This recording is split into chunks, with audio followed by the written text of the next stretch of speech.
service shutting down after its founder acknowledged persistent criminal activity on its website and app. Omegle surged during the pandemic, pairing random users through video chat. But critics say its anonymous, freewheeling nature created a haven for pedophilia and child sexual abuse.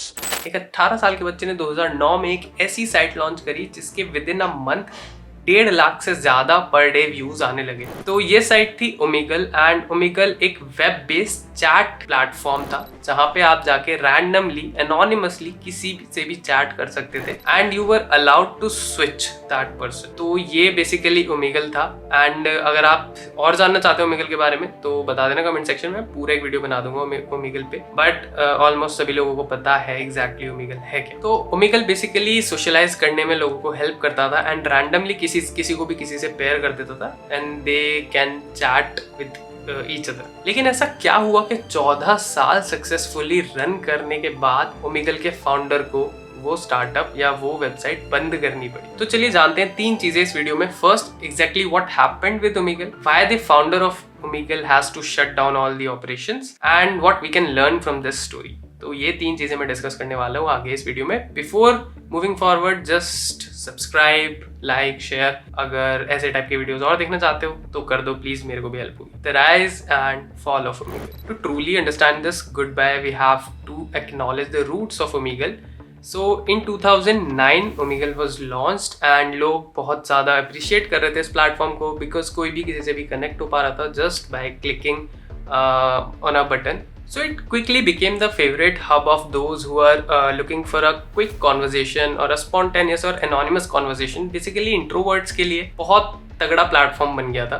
So basically किसको पसंद नहीं होता है नए नए लोगों से connect करना, एंड ओमेगल ये जो गैप है लोगों के बीच में यही दूर कर रहा था। This was best thing for introverts because for an introvert it's very hard to connect with new random people. And ये जो गैप है एंड ये जो प्रॉब्लम है, ये जो पेन पॉइंट है, ओमेगल इसको बहुत अच्छे से टैकल और हैंडल कर रहा था। So this was the positive side of Omegle, but we can't ignore the darker side as well. So here are some of the reasons behind the Omegle's shutdown. First is legal troubles. Unfortunately, Omegle faced legal issues, notably a lawsuit accusing it of facilitating the sexual abuse of children. And ये जो legal battle है, it was a big blow to the platform.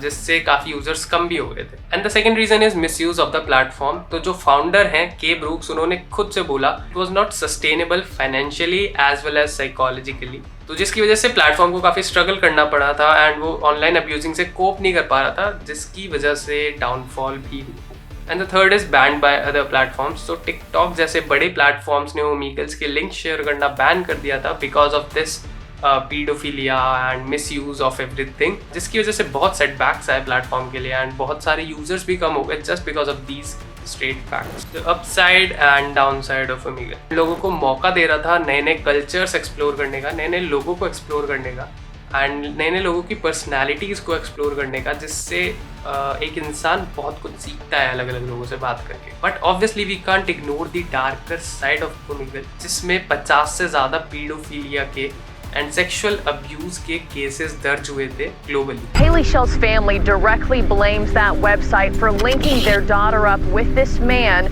who they say then lured her to run away from home. I was consistently being forced to do things that a child should not have to do. Omegle एक अच्छा platform तो था ही, इतने सारे लोग उस पर connect होते थे, एक दूसरे से बात करते थे, बहुत सारे यूट्यूबर्स के यूट्यूब चैनल्स ओमेगल के रिलेटेड ही थे, वो गाने गाते थे या फिर गिटार बजाते थे एंड लोगों के रिएक्शंस रिकॉर्ड करते थे एंड लोगों को बहुत पसंद होता है दूसरे लोगों के रिएक्शंस देखना। So this was all good, but Omegle had a darker side also. Omegle had received criticism over the years for being a platform used by sexual predators, and according to the BBC, it has been cited in more than 50% cases against pedophiles. The website shut down a week after the company settled a lawsuit, जिसमें ये आरोप था कि Omegle ने 11 साल के बच्चे को एक पीडोफाइल से कनेक्ट कर दिया था। के ब्रूक्स ने बोला वो अपने 30s में हार्ट अटैक से नहीं मरना चाहते हैं and Omegle is no more sustainable financially and psychologically. के ब्रूक्स ने अपने इंटरव्यू में ये बोला कि अब वो थक गए हैं लॉ सूट से लड़ते लड़ते एंड ऑर्डर मेंटेन करते करते साइड पे, एंड वो अपने 30s में हार्ट अटैक से नहीं मरना चाहते हैं and Omegle is no more a platform sustainable financially और इवन साइकोलॉजिकली। तो इसलिए वो शट कर देंगे। इस रीज़न की वजह से ओमेगल को बंद करना पड़ा। एंड टू बी ऑनेस्ट मैंने भी ओमेगल बहुत बार यूज़ किया है, बहुत बार तो नहीं बट अराउंड 4-5 बार यूज़ किया है अपने कॉलेज टाइम में। एंड हम दोस्त लोग सब चले जाते थे ओमेगल पे, रैंडम लोगों से बात करते थे। अब आपको पता है ये बीटेक के लौंडे हैं, हॉस्टल में रहते हैं, तो क्या ही बात करते होंगे रैंडम लोगों से, बट कुछ उल्टा सीधा नहीं होता था, ऐसे ही मज़े लेने के लिए जाते थे। So obviously we had fun on Omegle and we miss that platform, but इतना भी मिस नहीं करते हैं। क्रिंज तो थे। वैसे आप लोग बताओ आपका एक्सपीरियंस कैसा था ओमेगल यूज़ करने का, एंड अगर उसके रिप्लेसमेंट में कोई दूसरा प्लेटफॉर्म आता है तो will you guys be using that? Please let me know in the comment section and will meet in the next video. Bye bye.